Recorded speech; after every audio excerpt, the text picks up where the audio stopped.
Hello students, स्वागत है आप सभी का हमारे चैनल में जिसका नाम है नीट लार्वल्स। Hello everyone. आज की हमारी टॉपिक ऑफ कंसर्न है बायोलॉजिकल नाइट्रोजन फिक्सेशन। उसके अलावा आज हम ये भी देखेंगे कि नाइट्रोजन फिक्सेशन होने के बाद जो अमोनिया फॉर्म होता है वो प्लांट की बॉडी में कैसे डिस्ट्रीब्यूट होता है, और यू कैन से वो प्लांट की बॉडी में कैसे अमाइनो एसिड और different types of amino acid में कन्वर्ट होता है, जिसे हम कहते हैं फेट ऑफ अमोनिया। ठीक है, तो स्टार्ट करते हैं बायोलॉजिकल नाइट्रोजन फिक्सेशन के बारे में। जैसा कि हमने अपने लास्ट लेक्चर में ये देखा था कि नाइट्रोजन साइकिल में क्या होता है, फर्स्ट स्टेप जो होता है वो होता है नाइट्रोजन फिक्सेशन, मतलब एटमॉस्फेरिक नाइट्रोजन को अमोनिया में कन्वर्ट कर दिया जाता है और इसी को कहा जाता है नाइट्रोजन फिक्सेशन। और ये प्रोसेस जब एक लिविंग ऑर्गेनिज्म द्वारा होता है उसको कहा जाता है biological nitrogen fixation. That is the reduction of nitrogen to ammonia by living organism is called biological nitrogen fixation। जब एटमॉस्फेरिक नाइट्रोजन को अमोनिया में कन्वर्ट किया जाता है with the help of a living organism, तो इस प्रोसेस को biological nitrogen fixation कहा जाता है।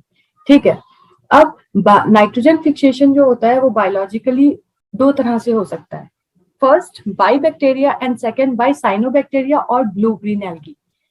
ठीक है, तो हमने क्या कहा, हमने ये कहा कि नाइट्रोजन फिक्सेशन दो तरह से हो सकता है, बैक्टीरिया के द्वारा भी हो सकता है या साइनोबैक्टीरिया के द्वारा भी हो सकता है।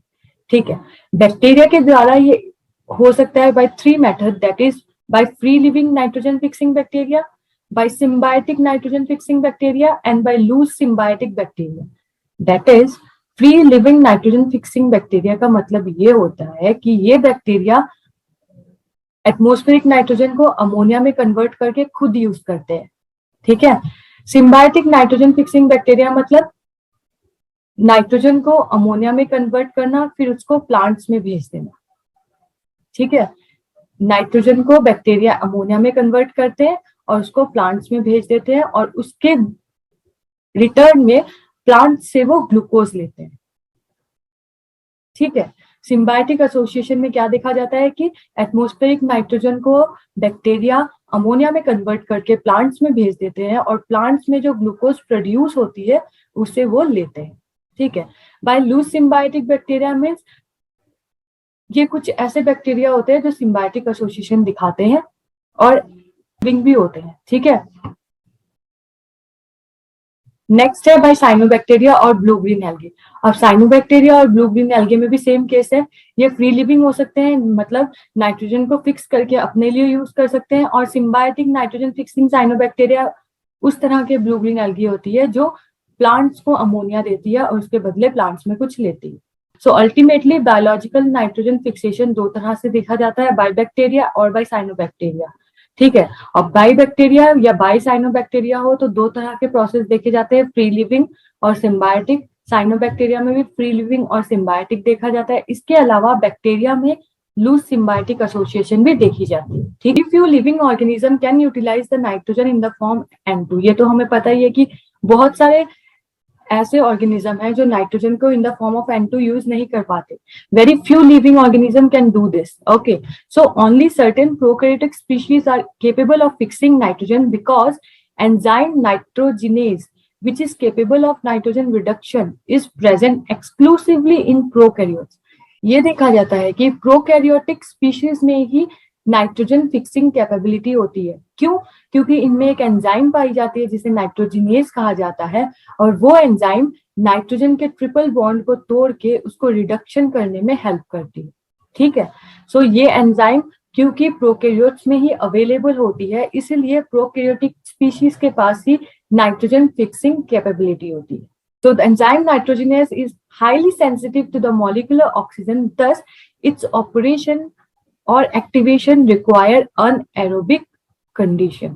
ठीक है, क्या कहा गया है कि जो ये नाइट्रोजनेज एंजाइम होती है ये प्रोकैरियोट्स में पाई जाती है। उसके अलावा इस एंजाइम को अपनी एक्टिविटी कैरी आउट करने के लिए कैसी कंडीशन चाहिए?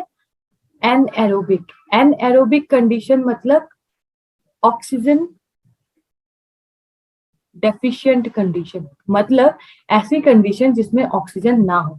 So ultimately it is a reductive enzyme and it is found exclusively in prokaryotes, as well as it require an aerobic condition, that is oxygen deficient condition। Okay, so microbes which fix nitrogen are called nitrogen fixers. Okay, जो microbe nitrogen fix करने में help करते हैं, मतलब N2 को NH3 that is atmospheric nitrogen को ammonia में convert कराते हैं, उन्हें नाइट्रोजन फिक्सर्स कहा जाता है।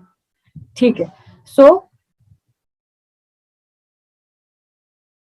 इन ए नटशेल हमने क्या देखा? हमने ये देखा कि biological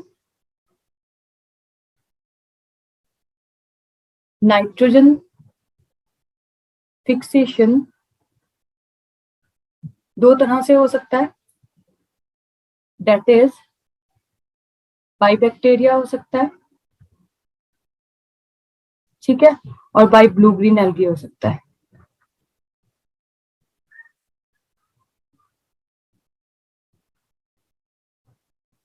by bacteria and by blue green algae के थ्रू ये बाई फ्री लिविंग बैक्टीरिया हो सकता है, similarly by free living algae हो सकता है, ब्लू ग्रीन एल्गी, ठीक है। उसके अलावा बाई सिम्बायोटिक बैक्टीरिया हो सकता है, या by symbiotic blue green algae हो सकता है। उसके अलावा बैक्टीरिया में एक और तरह से बायोलॉजिकल नाइट्रोजन फिक्सेशन हो सकती है, that is by loose symbiotic association.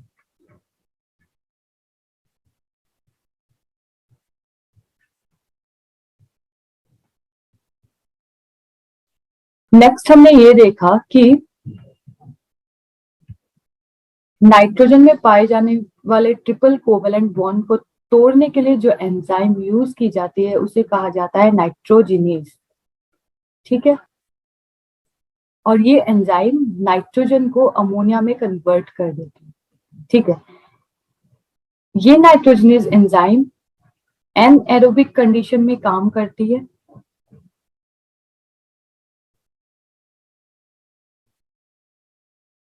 और इसके अलावा ये एक्सक्लूसिवली प्रोकैरियोट्स में पाई जाती है।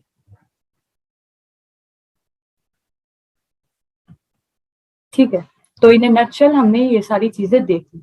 अब हम मूव ऑन करते हैं कि free living bacteria as well as free living cyanobacteria और symbiotic bacteria and symbiotic cyanobacteria कौन से हैं जो नाइट्रोजन फिक्सेशन में हेल्प करते हैं, ठीक है। So nitrogen fixing microbes could be free living और सिम्बायोटिक। ये तो हमने देख लिया कि नाइट्रोजन फिक्स करने वाले जो माइक्रो ऑर्गेनिज्म होते हैं वो फ्री लिविंग हो सकते हैं, सिम्बायोटिक हो सकते हैं, ठीक है। Free living nitrogen fixing aerobic microbes are Azotobacter and Beijerinckia. Free living nitrogen fixing anaerobic microbes are Rhodospirillum, ठीक है। उसके अलावा free living nitrogen fixing cyanobacteria and Anabaena and Nostoc. So क्या देखा गया है कि फ्री लिविंग बैक्टीरिया की जब बात होती है तो दो तरह के बैक्टीरिया पाए जाते हैं फ्री लिविंग। एक होते हैं एरोबिक कंडीशन में पाए जाने वाले free living bacteria,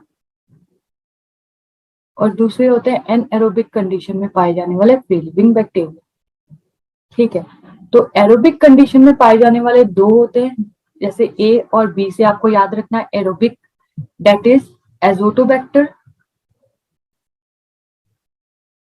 and Beijerinckia, ठीक है। नेक्स्ट आपको एनएरोबिक में पाए जाने वाले, एनएरोबिक कंडीशन में पाए जाने वाले फ्री लिविंग बैक्टीरिया जो नाइट्रोजन फिक्सेशन करने में हेल्प करते हैं वो है रोडोस्पाइरिलम।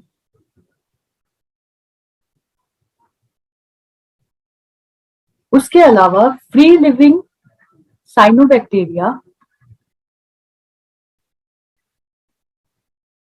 जो नाइट्रोजन फिक्सेशन में हेल्प करते हैं वो है nostoc and anabaena. So free living bacteria जो एरोबिक कंडीशन में पाए जाते हैं वो है एजोटोबैक्टर और बेजरिंगिया, और फ्री लिविंग बैक्टीरिया जो एनारोबिक कंडीशन में नाइट्रोजन फिक्सेशन करते हैं वो है रोडोस्पाइरिलम। उसके अलावा फ्री लिविंग साइनोबैक्टीरिया जो नाइट्रोजन फिक्सेशन में हेल्प करते हैं वो है नॉस्टॉक एंड एनाबीना, ठीक है, तो यहाँ खत्म होता है हमारा free living bacteria as well as free living micro organism जो नाइट्रोजन फिक्सेशन में हेल्प करते हैं। इसके बाद हम बात करेंगे symbiotic micro organism as well as symbiotic bacteria के बारे में। ठीक है, स्टार्ट करते हैं सिम्बायोटिक बायोलॉजिकल नाइट्रोजन फिक्सेशन के बारे में। Symbiotic biological nitrogen fixation. The most prominent symbiotic biological nitrogen fixing association known is the legume bacteria relationship. क्या कहा गया है कि जब भी एक बैक्टीरिया एक प्लांट के साथ सिम्बायोटिक एसोसिएशन में आता है in order to fix nitrogen, तो सबसे पहले उनकी जो रिलेशनशिप बनती है उसे कहा जाता है लेग्यूम बैक्टीरिया रिलेशनशिप। ठीक है, और इनमें से जो मोस्ट कॉमन रिलेशनशिप होती है वो होती है in the form of nodule. अब ये नोड्यूल क्या होते हैं? Nodule are small spherical outgrowth on the root. देखा ये जाता है कि जो प्लांट है, अगर सपोज ये प्लांट है, इसकी जो रूट्स है, सपोज अगर ये इसकी रूट्स है, तो यहाँ कुछ ऐसे स्ट्रक्चर बन जाते हैं, स्पेरिकल स्ट्रक्चर बन जाते हैं। ठीक है, और इसी स्पेरिकल स्ट्रक्चर्स को नोड्यूल्स कहा जाता है। ठीक है, the central portion of nodule is red or pink due to the presence of leguminous hemoglobin or leg hemoglobin. Leg hemoglobin is a joint product of the both plant and the bacterium in which the globin is produced by the plant and the heme, an iron atom bound in a porphyrin ring, is produced by the bacterium that is rhizobia. ठीक है, ये जो दो points है इनको हम बाद में डील करेंगे, अभी के लिए हम इन 3 पॉइंट्स को डील करते हैं। ठीक है, उसके बाद हम ये देखते हैं कि symbiotic biological nitrogen fixing bacteria as well as cyanobacteria कौन से हैं। ठीक है, उसके बाद हम इसके बारे में बात करेंगे लेग हेमोग्लोबिन क्या है। ठीक है, अभी के लिए आप बस इतना याद रखो कि सिम्बायोटिक बायोलॉजिकल नाइट्रोजन फिक्सेशन में जो रिलेशनशिप बनती है उसको कहा जाता है लेग्यूम बैक्टीरिया रिलेशनशिप। उसके अलावा द मोस्ट कॉमन एसोसिएशन है नोड्यूल फॉर्मेशन। और नोड्यूल क्या होती है? Nodule is a kind of spherical outgrowth जो रूट्स में देखी जाती है। ठीक है, क्योंकि प्लांट्स में रूट होती है तो ऑब्वियसली प्लांट्स की रूट्स में देखी जाती है, right. So some of the symbiotic associations are as follow: rod-shaped rhizobium with the root of several legumes such as alfalfa, sweet clover, sweet pea, lentils, garden pea, broad bean, clover bean, etc. ये सारे examples आपको याद रखने हैं।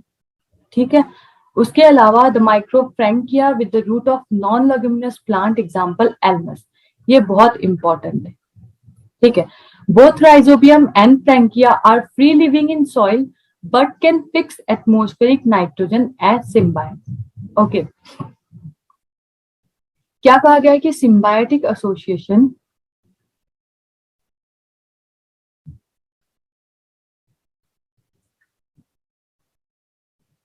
Symbiotic association के through जो nitrogen fixation होती है उसमें दो तरह के एग्जांपल्स दिए गए हैं।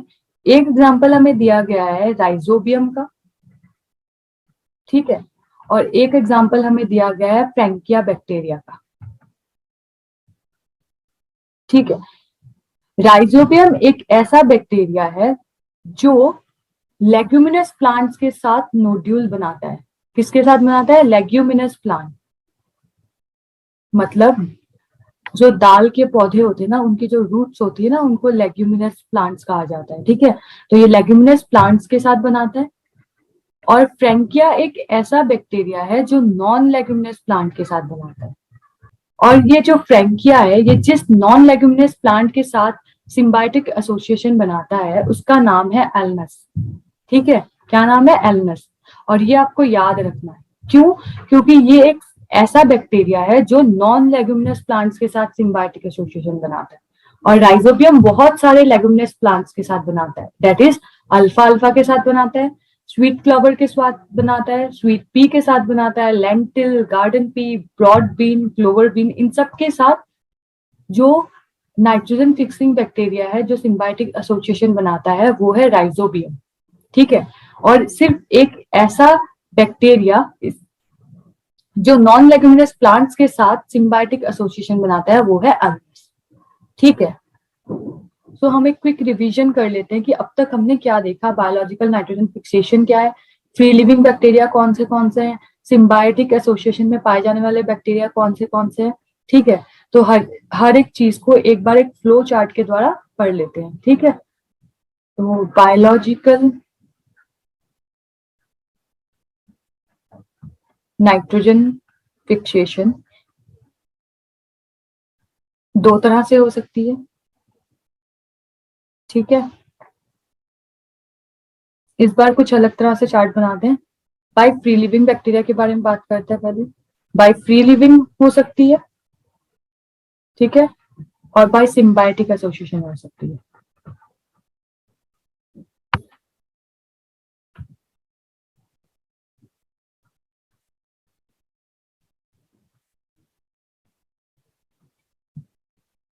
ठीक है, तो ये जो बाय फ्री लिविंग होती है ये बैक्टीरिया से हो सकती है या साइनोबैक्टीरिया से हो सकती है।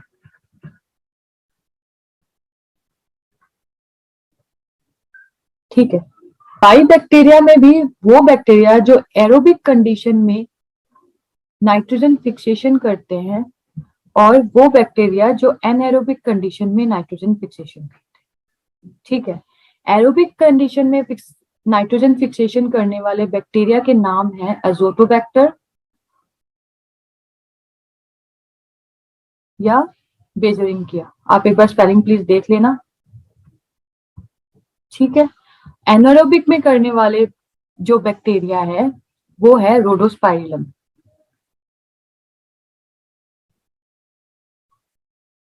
ठीक है, उसके अलावा वो साइनोबैक्टीरिया जो फ्री लिविंग होते हैं और जो बायोलॉजिकल नाइट्रोजन फिक्सेशन में हेल्प करते हैं वो है nostoc and anabaena.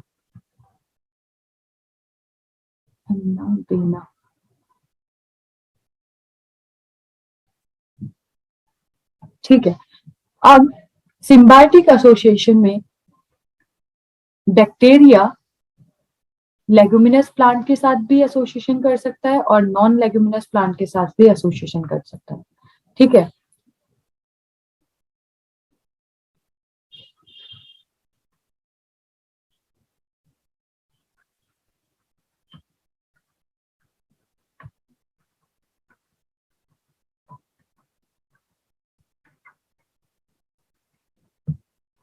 Leguminous plant के साथ एसोसिएशन करने वाले बैक्टीरिया का नाम है राइजोबियम, जो कि बहुत सारे लेगुमिनस प्लांट के साथ एसोसिएशन दिखाता है, जैसे अल्फा अल्फा हो गया,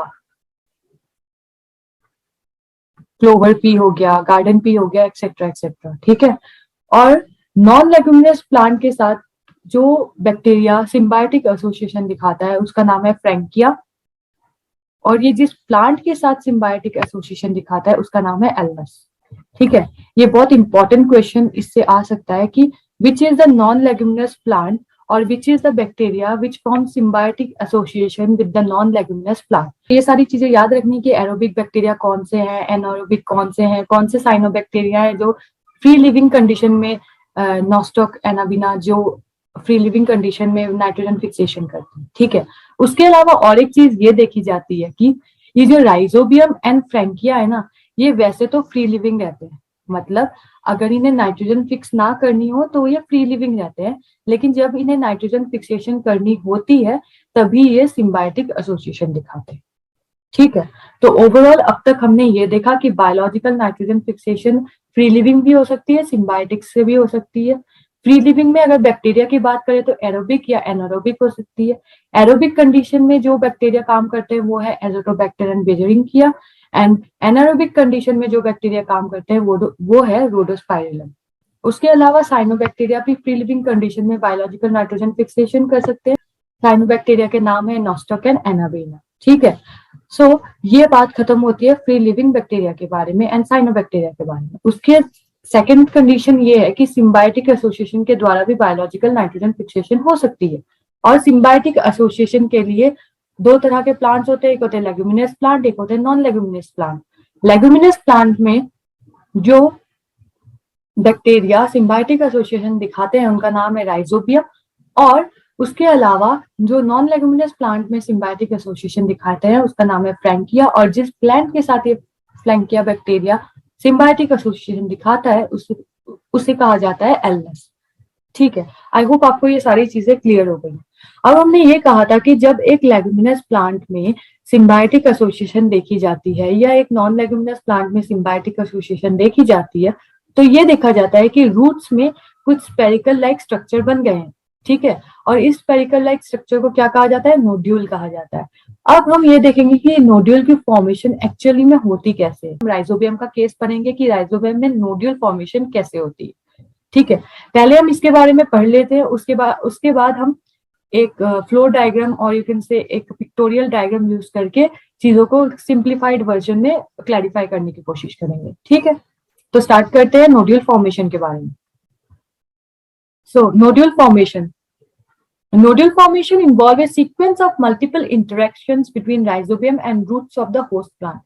यहाँ ये कहा गया है कि नोड्यूल फॉर्मेशन एक ही स्टेप में नहीं होता, बहुत सारे स्टेप्स होते हैं, बहुत सारे इंटरेक्शन होते हैं rhizobium that is the bacteria और होस्ट प्लांट के बीच में, जो नोड्यूल फॉर्मेशन कराने में हेल्प करते हैं। ठीक है, so the principal stages in the nodule formation are, जो most important stages nodule formation में है वो दिए गए हैं, वो है ये। Rhizobium contact a susceptible root hair, multiply and colonizes the surrounding of root and get attached to epidermal and root hair cell. Bacteria invade the root hair, that is called infection. Successful infection of root hair cause it to curl. Next, an infection thread is produced carrying the bacteria into the inner cortex of the root. Then bacteria are released from the thread into the cell. The bacteria get modified into rod-shaped bacterioids and cause inner cortical and pericycle cells to divide. The mature nodule is formed and establish a direct vascular connection with the host for exchange of nutrients. ठीक है, तो इन सारी चीजों को थोड़े simplified version में देख लेते हैं पहले एक बार। ओके, अब हम ये देखते हैं कि नोड्यूल फॉर्मेशन कैसे होती है। ठीक है, सपोज अगर ये एक प्लांट है और इस प्लांट की रूट है, ठीक है, और ये कुछ राइजोबियम बैक्टीरिया है।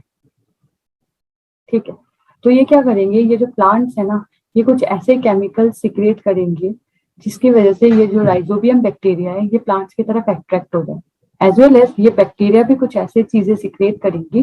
अल्टीमेटली क्या देखा जाएगा कि धीरे धीरे ये जो राइजोबियम बैक्टीरिया है ये यहाँ आके कोलोनाइज होने लग जाएंगे, मतलब ऐसे इसके इर्द गिर्द आ जाएंगे। ठीक है, आने के बाद ये देखा जाएगा कि ये जो रूट है, जब प्लांट के रूट की एनाटॉमी पढ़ी थी तब हमने देखा था कि इस तरह से रूट हेयर होता है एपिडर्मल सेल में। ठीक है, तो रूट के अगर ये एपिडर्मल सेल है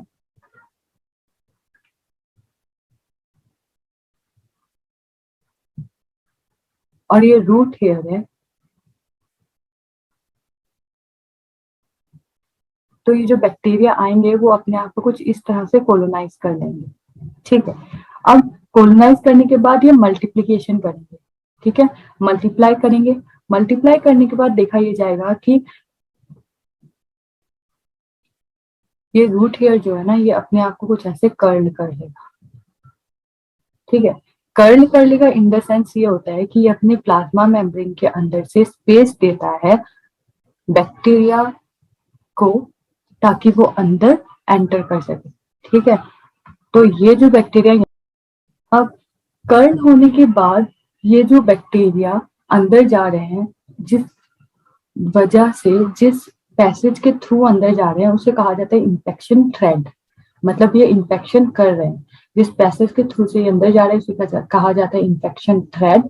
और क्योंकि ये इंफेक्शन कर चुके हैं इसीलिए ये जो रूट हेयर है ये कर्ल हो गया है। ठीक है, अब उसके बाद देखा ये जाता है कि ये सेल्स जो है, बैक्टीरियल सेल्स जो है, ये क्या करेंगे, बैक्टीरिया यहाँ से ऐसे आके उसके बाद तो एपिडर्मिस में ही जाएंगे ना, क्योंकि तो अल्टीमेटली ये जो बैक्टीरिया ये जाके एपिडर्मल सेल्स में चले जाएंगे। अब एपिडर्मल सेल्स में जाने के बाद ये क्या करेंगे, सपोज अगर ये रूट हेयर से ऐसे इंफेक्शन हो गई और इंफेक्शन होने के बाद बैक्टीरिया यहाँ से आ गए, बैक्टीरिया आने के बाद ये यहाँ एपिडर्मल सेल्स में चले गए। ठीक है, सपोज ऐसे एपिडर्मल सेल्स में चले गए और इस एपिडर्मल सेल्स में ये बैक्टीरिया चले गए।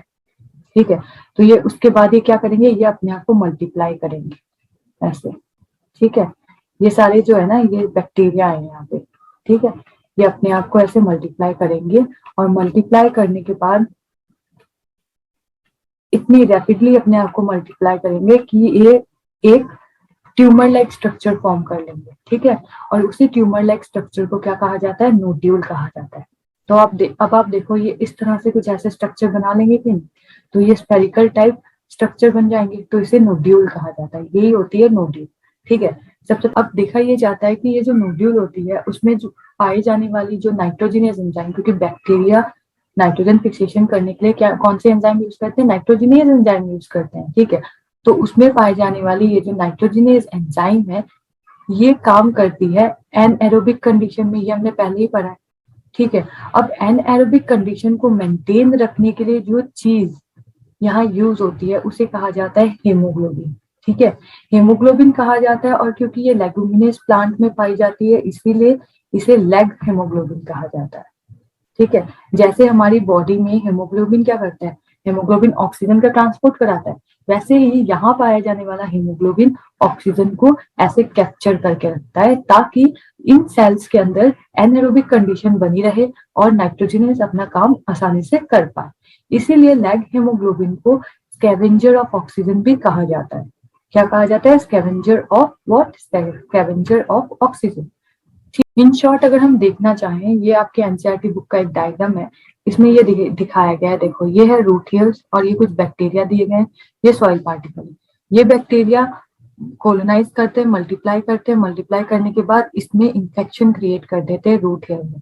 अब रूट हेयर के थ्रू ये पैसेज बनाते हैं और इंफेक्शन थ्रेड क्रिएट करके ये अपने आप को अंदर एंट्री दिलवाते हैं। एंट्री दिलवाने के बाद ये सेल्स प्लांट के सेल्स में अपने आप को रैपिडली डिवाइड करते हैं। डिवाइड करने के बाद प्लांट के सेल की डिवीजन होने के बाद एक ट्यूमर लाइक स्ट्रक्चर फॉर्म होता है जिसे नोड्यूल कहा जाता है, और you can say mature nodule, ठीक है। So this is the whole process of development of root nodules in soybean. ये सोयाबीन प्लांट के बारे में दिखाया गया है, ठीक है। इसके अलावा अगर हम देखना चाहें तो बाकी सारे प्लांट्स में भी नोड्यूल फॉर्मेशन ऐसे ही होती है, ठीक है। सो अगर हम इस चीज को फ्लो डायग्राम के हिसाब से देखना चाहें तो क्या होगा, सबसे पहले प्लांट्स प्लस बैक्टीरिया आएंगे, ठीक है।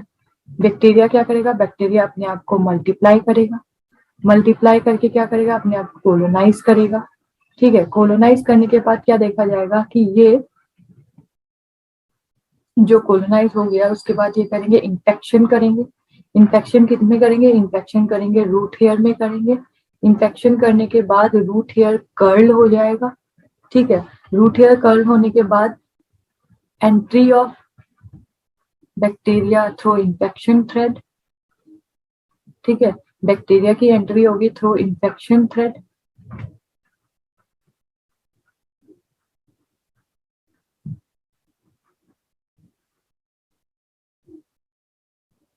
और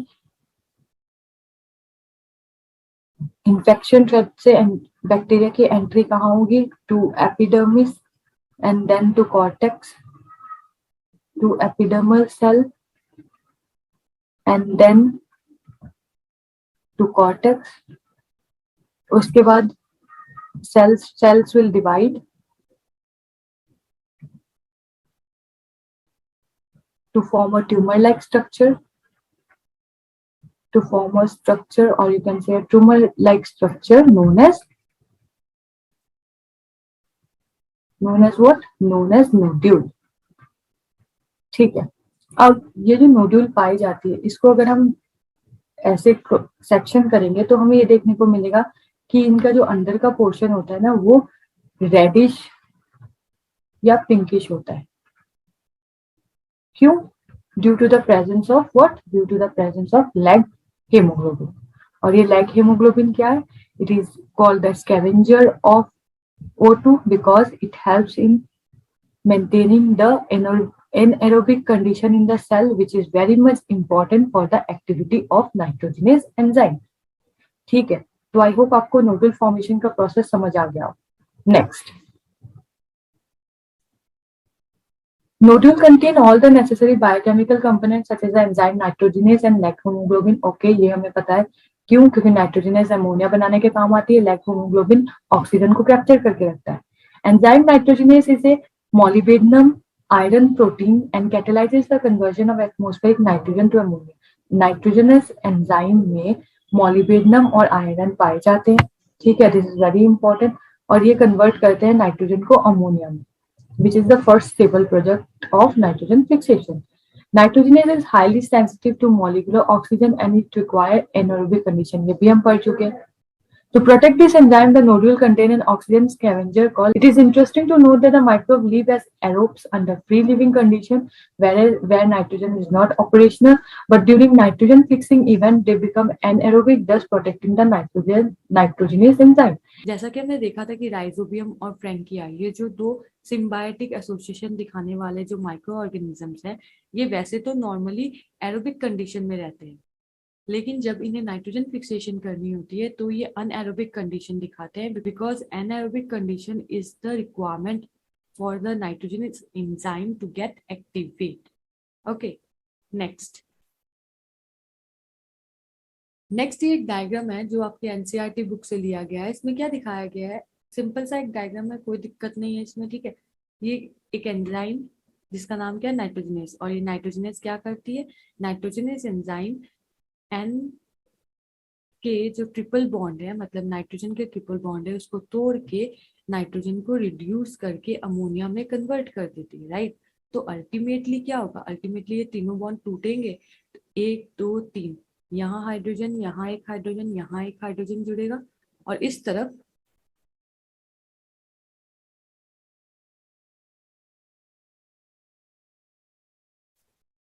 तरफ यहाँ यहाँ और यहाँ एक हाइड्रोजन जुड़ेगा। ठीक है, तो वही चीजें यहाँ दिखाई गई हैं कि पहले एक एंजाइम आती है, वो सबस्ट्रेट के साथ बाइंड होती है। सबस्ट्रेट कौन सा होगा, नाइट्रोजनेस एंजाइम,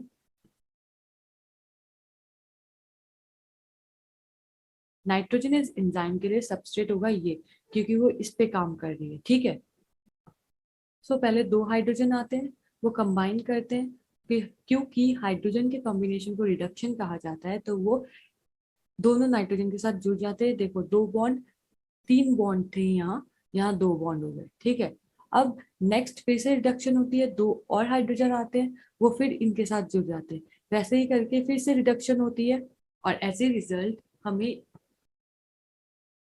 2 नाइट्रोजन से, और यू कैन से एक नाइट्रोजन मॉलिक्यूल से क्या मिल जाता है, हमें अमोनिया मिल जाता है। ठीक है, और कितने अमोनिया मिल जाते हैं, 2 अमोनिया। ओके, क्योंकि यहाँ भी 3 हाइड्रोजन जुड़ते हैं और यहाँ भी 3 हाइड्रोजन जुड़ते हैं। ठीक है, इसकी ओवरऑल रिएक्शन को कुछ ऐसे दिखाया जाता है कि एक मॉलिक्यूल ऑफ नाइट्रोजन से हमें 2 अमोनिया मिलते हैं with the help of enzyme nitrogenase. अब ये बात हुई कि एक नाइट्रोजन मॉलिक्यूल से हमें 2 अमोनिया मिल गए। ठीक है, बट एक नाइट्रोजन से 2 अमोनिया बनाने के लिए, मीन्स एक नाइट्रोजन मॉलिक्यूल से 2 अमोनिया बनाने के लिए कितने एटीपी खर्च हुए, 16 एटीपी। इसका मतलब अगर हमें एक अमोनिया बनाना है तो हमें कितने एटीपी लगेंगे, 8 ATP, which is a very high input of energy. अगर आपको ये पूछा जाए कि 2 अमोनिया बनाने हैं with the help of nitrogen molecule, तो आप लिखोगे 16 एटीपी। ठीक है, उसके साथ साथ यहाँ ये कहा गया है कि ये जो 16 एटीपी आते हैं, ये कहाँ से आते हैं, it is obtain from the respiration of the host cell. Host cell respire करती है, एटीपी प्रोड्यूस करती है, और वो एटीपी यूज होते हैं नाइट्रोजन को अमोनिया में कन्वर्ट करने के लिए। ठीक है, तो आई होप आपको ये समझ आ गया हो कि ओवरऑल रिएक्शन नाइट्रोजनस एंजाइम कैसे कैरी आउट करता है। ठीक है, नेक्स्ट अब बात हो गई कि हमारे पास नाइट्रोजन से अमोनिया बन गया है, मतलब NH3 बन गया है। ठीक है, और ये NH3 किसने दिया, ये NH3 बैक्टीरिया ने प्लांट्स को दिया। अब प्लांट्स इसका क्या करेंगे। ठीक है, तो आगे हम ये पढ़ने जा रहे हैं कि जो अमोनिया प्लांट्स के पास है वो उसको क्या करेगा। ठीक है, या उसको किसी चीज में कन्वर्ट करेगा या उसे वैसे ही रहने देगा। तो नेक्स्ट हम पढ़ने जा रहे हैं the fate of ammonia. So क्या कहा गया है कि at physiological pH the ammonia is protonated to form NH4 ion, that is ammonium ion, NH4 plus. इस आयन को कहा जाता है अमोनियम आयन। अगर आप फिजियोलॉजिकल पीएच की बात करो, मतलब प्लांट की बॉडी सिस्टम की बात करो, तो NH3 in the form of NH4 plus रहता है, दैट इज अमोनिया रहता है in the form of ammonium ion. लेकिन ammonium ion is very much toxic to plants and hence it cannot accumulate in them. मतलब ये जो ammonium ion है ये प्लांट्स के लिए बहुत टॉक्सिक है और ये प्लांट में स्टोर होके नहीं रह सकता। तो इसको क्या करते हैं प्लांट इस अमोनियम आयन को यूज करके इसको कन्वर्ट कर देते हैं अमाइनो एसिड्स में। ठीक है, और ये अमाइनो एसिड आगे चल के क्या बनाते हैं, ये अमाइनो एसिड आगे चल के प्रोटीन्स बनाने का काम करते हैं। ठीक है, नेक्स्ट हम बात करते हैं कि ये जो अमोनिया है ये अमाइनो एसिड में कन्वर्ट कैसे होगा। और यू कैन से ये जो अमोनियम आयन है ये अमाइनो एसिड में कन्वर्ट कैसे होगा। ठीक है, इसके लिए दो मेन प्रोसेस है, number 1 reductive amination, number 2 transamination. ठीक है, इनके अलावा भी दो और चीजें हैं जिनके बारे में हम डिस्कस करेंगे, लेकिन तो हम स्टार्ट करते हैं। पहले रिडक्टिव एमिनेशन की बात करेंगे, फिर ट्रांसएमिनेशन की बात करेंगे। एमिनेशन में क्या होता है, in this process ammonium ion react with alpha ketoglutaric acid and form glutamic acid.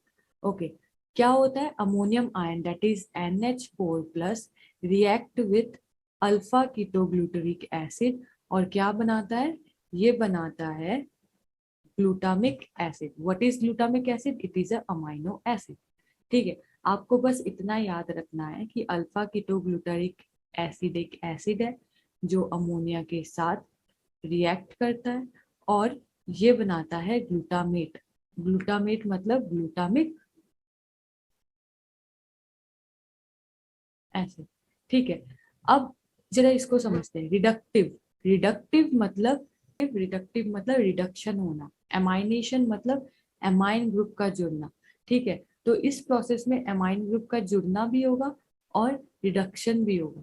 ठीक है, और एज ए रिडक्शन कंपोनेंट कौन काम करता है, NADPH। ठीक है, in plant body reduction process में काम करने वाला जो एलिमेंट है उसे कहा जाता है NADPH। ठीक है, तो ये करेगा रिडक्शन का काम। ओके, और ये जो अल्फा कीटोग्लूटारिक एसिड है वो रिएक्ट करेगा अमोनियम आयन के साथ और वो फॉर्म करेगा ग्लूटामिक एसिड। उसके अलावा ये जो NADPH है, क्योंकि ये रिडक्शन का काम करेगा तो अल्टीमेटली इसने क्या किया, इसने अपने हाइड्रोजन को दे दिया। ये अपना हाइड्रोजन दे देगा जिसकी वजह से ये NADP में कन्वर्ट हो जाएगा। अल्फा कीटोग्लूटारिक एसिड, ठीक है, ये रिएक्ट करता है अमोनियम आयन के साथ और रिडक्शन करने के लिए एक एलिमेंट चाहिए होता है जिसको NADPH कहते हैं। ये सारी चीजें रिएक्ट करके क्या बनाता है, ये सारी चीजें रिएक्ट करके ग्लूटामिक एसिड बनाती हैं। उसके साथ साथ ये जो NADPH है इससे H चला जाता है तो ये NADP बन जाता है। उसके अलावा वाटर रिलीज होती है। ठीक है, और ये सारे प्रोसेस को करने के लिए जो एंजाइम रिस्पॉन्सिबल है उसे कहा जाता है ग्लूटामेट डिहाइड्रोजिनेज। क्या कहा जाता है, ग्लूटामेट डिहाइड्रोजिनेज। ये रिएक्शन बहुत इंपॉर्टेंट है, ये आपको याद रखनी है। ठीक है, नेक्स्ट ये हो गया रिडक्टिव एमाइनेशन। नेक्स्ट हम बात करते हैं, अब रिडक्टिव एमाइनेशन में क्या होता है ना, इसमें ग्लूटामिक एसिड बनती है, ओनली ये अमाइनो एसिड बनती है। अब इसके बाद ही इस अमाइनो एसिड से बाकी सारे अमाइनो एसिड बनते हैं। ठीक है, तो नेक्स्ट प्रोसेस है ट्रांसअमाइनेशन। ट्रांसअमाइनेशन में क्या होता है, transamination involves the transfer of amino group from one amino acid to the keto group of a keto acid. Okay, glutamic acid is the main amino acid from which the transfer of amino group takes place and other amino acid are formed through transamination. Enzyme transaminase catalyzes all such reaction. Suppose ये एक amino acid है RCCOOH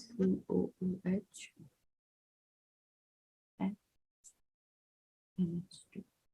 ठीक है, ये एक amino acid है और उसके साथ हम रिएक्ट करवाएंगे किसे, हम रिएक्ट करवाएंगे कीटो एसिड को R2COOH। अच्छा, कीटो एसिड मतलब ये एक एसिड हो गया और ये कीटोन ग्रुप हो गया, कार्बोनिल ग्रुप जिसे कहते हैं। ठीक है, ये हो गया एक अमाइनो एसिड और ये हो गया एक कीटो एसिड। ठीक है, अब ट्रांसएमिनेशन में हमने क्या देखा था, ट्रांसएमिनेशन का मतलब ये था कि that is transfer of amino group from one amino acid to the keto group of a keto acid. क्या होता है, ये जो अमाइनो ग्रुप है ये ट्रांसफर हो जाएगा यहाँ, ठीक है। और इसी को कहा जाता है ट्रांस एमिनेशन। और इस प्रोसेस को करने के लिए जो एंजाइम यूज होती है इसको कहा जाता है ट्रांस एमाइनेज और ये ट्रांस एमिनेज, ठीक है। तो अगर ये NH2 यहाँ चला जाएगा तो क्या होगा, ये कुछ इस तरह से हो जाएगा, R1 C double bond O COOH plus next हो जाएगा R2C, ये NH2 यहाँ आ जाएगा और वैलेंसी पूरी करने के लिए H और COOH, ठीक है। तो अब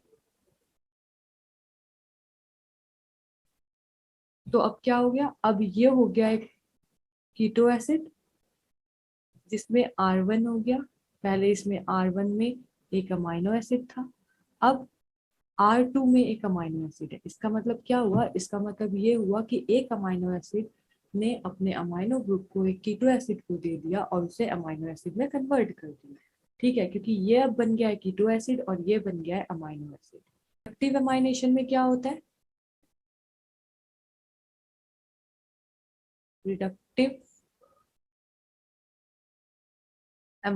रिडक्टिव अमाइनेशन में अल्फा कीटोग्लूटरिक एसिड के साथ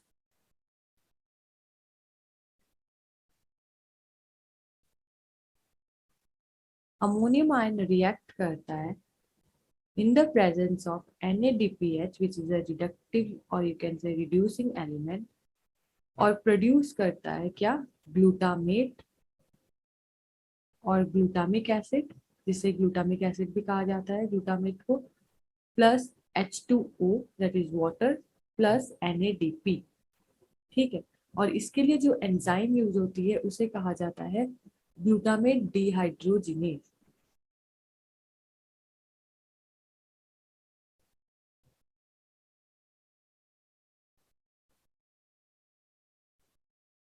ग्लूटामेट डिहाइड्रोजिनेज, ठीक है। नेक्स्ट हमने बात की थी ट्रांसएमिनेशन के बारे में।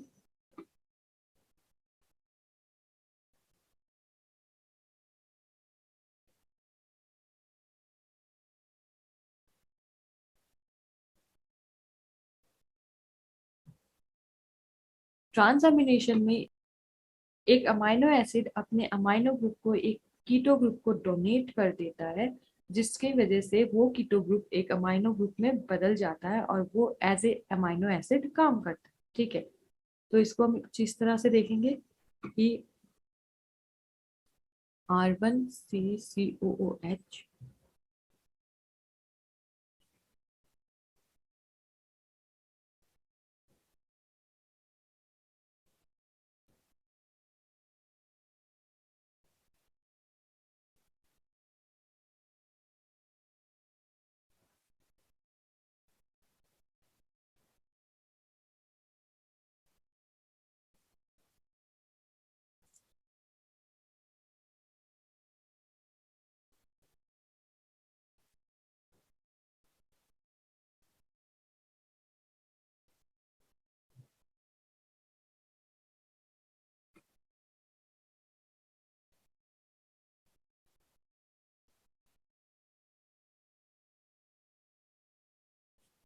ट्रांसएमिनेशन में एक अमाइनो एसिड अपने अमाइनो ग्रुप को एक कीटो एसिड को दे देता है, जिसकी वजह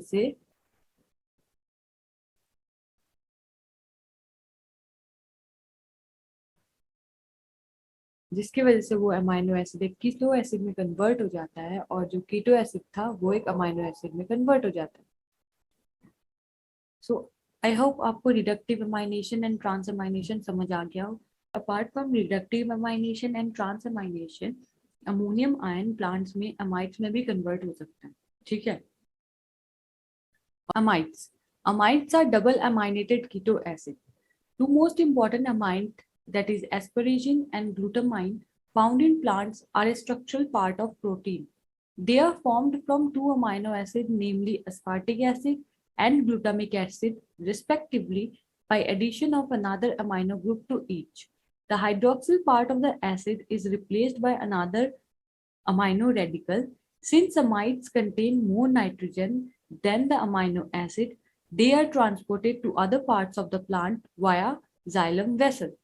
क्या कहा गया है इसको हम एक बार समझ लेते हैं. ठीक है, क्या कहा गया है कि amides are double aminated keto acid. ठीक है, अगर ये एक अमाइनो एसिड है और उसके साथ, क्योंकि प्लांट की बॉडी में पहले से ही बहुत सारे अमाइनो एसिड पाए जाते हैं, तो ये जो अमाइनो एसिड है ये जब अमोनियम आयन के साथ रिएक्ट करते हैं तो क्या देखा जाता है कि ये जो, क्योंकि COH this is acid and this is what, this is ammonium ion, it's a base. ठीक है, तो naturally acid and base react करेंगे. तो एसिड एंड बेस जब रिएक्ट करते हैं तो यहाँ ये देखा जाता है कि ये जो हाइड्रोक्सिल आयन है ये निकल जाता है, जिसके वजह से इस हाइड्रोक्सिल आयन को रिप्लेस कर दिया जाता है NH2 से, that is another amino group. So ultimately इसे कहा जाता है amide, CONH2. NH2 already present था, CO के साथ और एक NH2 आ गया. ठीक है, बिकॉज ऑलरेडी एक NH2 प्रेजेंट है एंड CO है. CO means it's a ketone group, C double bond O and NH2, CH NH2 R1. So क्या देखा गया, it is a double aminated keto acid. क्या है ये, डबल अमाइनेटेड कीटो एसिड. ठीक है, सो अल्टीमेटली अमाइड क्या होते हैं, अमाइड होते हैं डबल अमाइनेटेड कीटो एसिड. अब ये देखा गया है कि प्लांट की बॉडी में और दो तरह के जो अमाइड्स पाए जाते हैं, दैट इज एस्परेजिन एंड ग्लूटामाइन. ये क्या करते हैं, स्ट्रक्चरल प्रोटीन बनाने के काम आते हैं.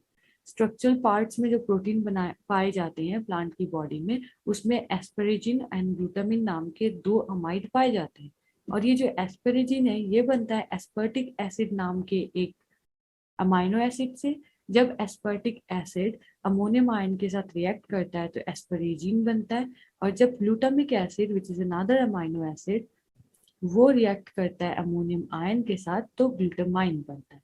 सो अल्टीमेटली हमने ये देखा कि अमाइड में दो नाइट्रोजन पाए जाते हैं, इसलिए प्लांट ट्रांसपोर्ट के लिए अमाइड ही प्रिफर करते हैं. ठीक है, सो पहले हमने देखा रिडक्टिव अमाइनेशन, फिर हमने देखा ट्रांस अमाइनेशन, अब हमने देखा transportation of this ammonium ion in the form of what, in the form of amide. ठीक है, नेक्स्ट ये देखा जाता है कि in addition along with the transpiration stream the nodule of some plants, example soybean, export the fixed nitrogen as ureides. जो nitrogen plants ने fix की है वो उसको इन द फॉर्म ऑफ यूरियाइड्स भी ट्रांसपोर्ट करते हैं. क्यों, क्योंकि उसमें नाइट्रोजन टू कार्बन रेशियो बहुत ज्यादा होता है.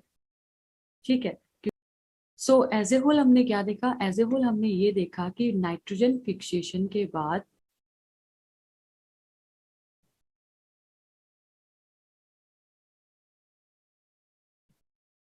प्लांट्स में जो अमोनिया बनता है वो फिजियोलॉजिकल पीएच में अमोनियम आयन के रूप में रहता है, लेकिन यह अमोनियम आयन प्लांट्स के लिए टॉक्सिक होता है, जिसकी वजह से इस अमोनियम आयन को प्लांट्स अमाइनो एसिड में कन्वर्ट कर देते हैं.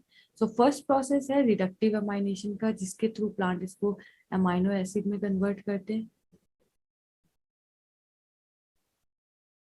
सेकेंड प्रोसेस है ट्रांसएमिनेशन, जिसमें ग्लूटामिक एसिड के अलावा जो अमाइनो एसिड बनते हैं.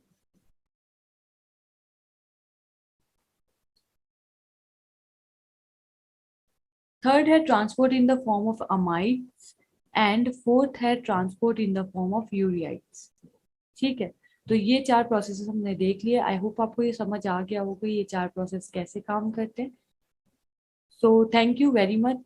आई होप आपको ये सारी चीज़ें बहुत अच्छे से समझ आ गई. Thank you students. अगर आपको ये वीडियो पसंद आई है तो वीडियो को लाइक कीजिए एंड चैनल को सब्सक्राइब कीजिए.